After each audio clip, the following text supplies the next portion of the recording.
अमेठी आप हार गए, अमेठी हार गए, मेरी वजह से हारे, या फिर स्मृति ईरानी से पैसे ले लिए थे आप। हमारे पास मोहब्बत की कदर कीमत है, हमारे पास जज्बे की कदर कीमत है। राहुल गांधी, अरे भाई कम से कम आप लोग समझाइए उनको कि त्रिपुरा नहीं लड़े हम, आसाम नहीं लड़े भाई, कैम्ब्रिज के पढ़े हैं शायद वो, डेवलपमेंट स्टडीज पढ़े। अरे भाई जरा तो बताइए उनको।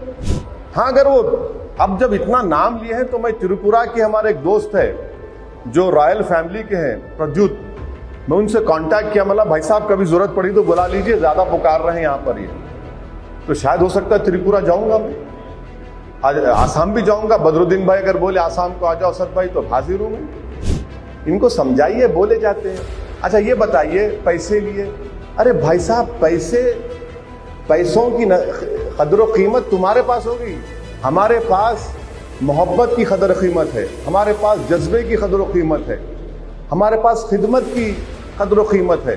2008 में न्यूक्लियर डील जब हो रही थी, आप कभी जगन मोहन रेड्डी से सुनना ये बात, जगन मोहन रेड्डी से पूछना कि रात के 12:30 बजे 34 अशोक रोड पर गाड़ी में कौन आके मुझसे मिले थे और उसमें कौन एमपी बैठे हुए थे, 2 एमपी बैठे हुए थे, और असदुद्दीन ओवैसी ने क्या जवाब दिया था, कभी पूछना जगन मोहन रेड्डी से आप।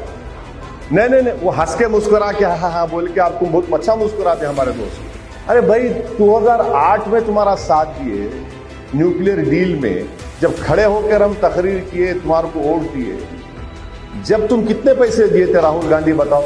फिर किरण कुमार रेड्डी की सरकार थी यहाँ पर, तेलंगाना के कांग्रेस के एमएलए रिवोल्ट कर रहे थे, आंध्रा के कांग्रेस के एमएलए रिवोल्ट कर रहे थे, हम सपोर्ट किए किरण कुमार रेड्डी को। कितने पैसे दिए थे किरण कुमार, राहुल गांधी की पार्टी हमारे को। तीसरे प्रणब मुखर्जी का प्रेसिडेंट इलेक्शन था, यूपीए की मीटिंग हो रही थी, मैं हिमाकत किया उस मीटिंग में, नहीं कर मैंने बाद लोग बोलने के आए थे ना, मैं बोल दिया, मैं देखो तेलंगाना आंध्र प्रदेश से आपको क्रॉस वोटिंग होगी। फौरन मीटिंग के बाद doctor Manmohan Singh prime minister, मरहूम अहमद भाई पटेल, अल्लाह उनकी मग़फ़रत करे, और मैडम सोनिया गांधी अहमद भाई के बोले ओवैसी भाई आप मत जाओ, जरा अलग बात करना है। मैं रुक गया। उसके बाद मेरे को बुला के बोले जरा ये काम करना है आपको। मैं बोला मैं क्या कर सकता हूँ, जेल में आप डाले उसको, मैं नहीं डाला। बोला आप किसको भिजाओ, बोले नहीं आपको जाके बात करना पड़ेगा, आपका दोस्त है। जेल में जाके जगन मोहन रेड्डी से मैं कन्विंस किया। जगन मोहन रेड्डी तो आधा घंटा बात ही करने तैयार नहीं थे मेरे से। बातचीत हुई, बातचीत के बाद जगन मोहन रेड्डी मेरे को बोला असद भाई आप बाहर निकल के बोल दो मीडिया को चंचोड़ा जेल में कि मैं सपोर्ट करूं। बोला मैं नहीं करता भाई काम, आपका डिसीजन आप बोलो, मैं कन्विंस करने आया, आपका शुक्रिया आप कन्विंस हो गए। फिर जगन मोहन रेड्डी को मैं बोला, जगन मोहन बोले फिर प्रणब मुखर्जी आए तो मेरी माँ से मिल सकते क्या। बोला बराबर मिलेंगे, आप रिकॉल उठा कर देखो, प्रणब मुखर्जी जब एयरपोर्ट से उतरे जगन मोहन रेड्डी की मदर के पास पहले जाके मिले थे, असदुद्दीन ओवैसी काम कराया था। आप भूल जाते, सुनिए आप भूल जाते इन चीजों को।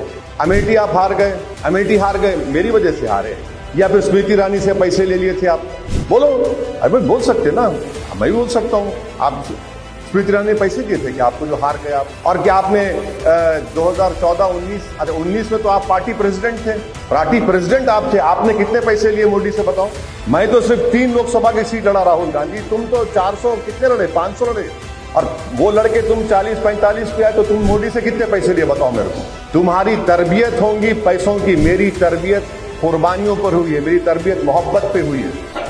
आप ये बात कर रहे हैं, तो मैं बहुत बोलना आता मेरे को, बहुत सी बातें बोल सकता हूं, इतनी बातें मेरे पास है। अच्छा, जिस वक्त रामनाथ कोविंद साहब प्रेसिडेंट बने, उस वक्त कांग्रेस का कैंडिडेट कौन था?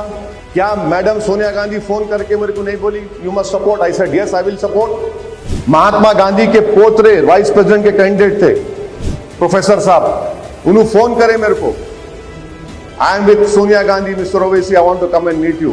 बोला sir you should not come and meet me।